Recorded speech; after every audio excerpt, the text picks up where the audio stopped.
Ang magandang pagkakakilala mo sa akin. Tulad ng ibang tao. Di ba? Nang dahil sa dessert ay nakikinisgahan tayo.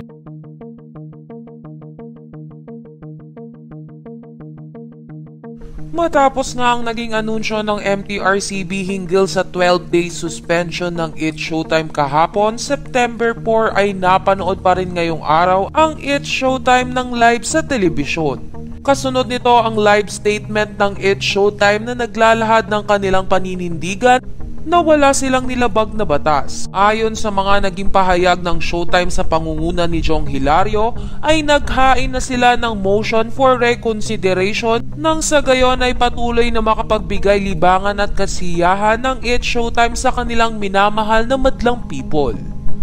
Matapos nga ang mga pahayag na ito ni Jong Hilario ay nagpatuloy na ang It's Showtime sa kanilang programa. Umabot nga sa almost 300k viewers ang nanonood sa YouTube channel ng It's Showtime. Ito nga ay dahil alam ng mga madlang people na hindi mapipigilan ni Unkabogoble star Vice Ganda ang magparinig o magpatutsada matapos ang panibagong pagsubok na kanilang pinagdaraanan. Sa segment pa nga lamang ng Rampanalo ay agad na nagparinig si Vice Ganda.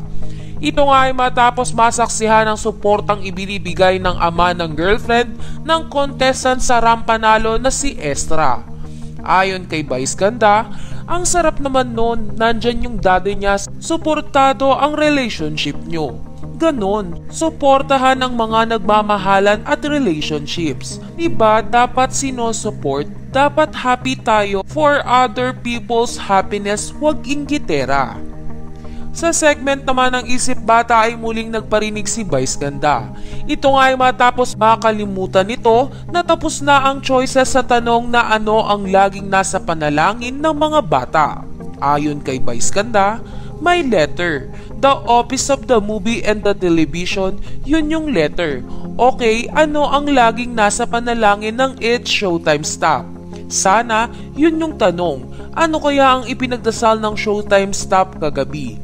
Pero Showtime family, kung ano man ang ipinagdarasal nyo kagabi, I'm very sure yun din ang ipinagdasal ng madlang people.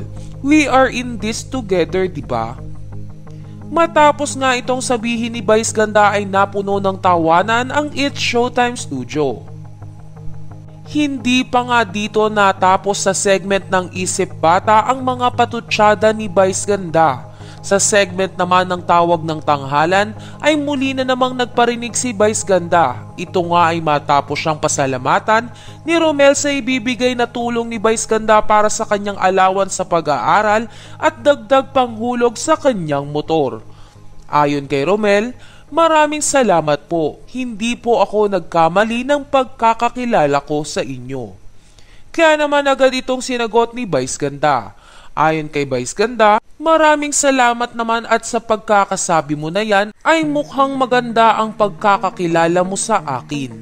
Hindi tulad ng ibang tao, diba? Nang dahil sa dessert ay hinusgahan tayo, diba? Only a good soul can only see a good soul. Sa pagtatapos naman ng It's Showtime habang nagpapaalam na at bumabati ang mga host ay bigla na lamang nagtakbuhan ang mga ito na animoy walang problemang pinagdadaanan. Tila ba patunay na sa kabila ng pagsubok na kanilang pinagdaraanan ngayon ay haharapin nila itong magkakasama at may ngiti sa kanilang mga mukha.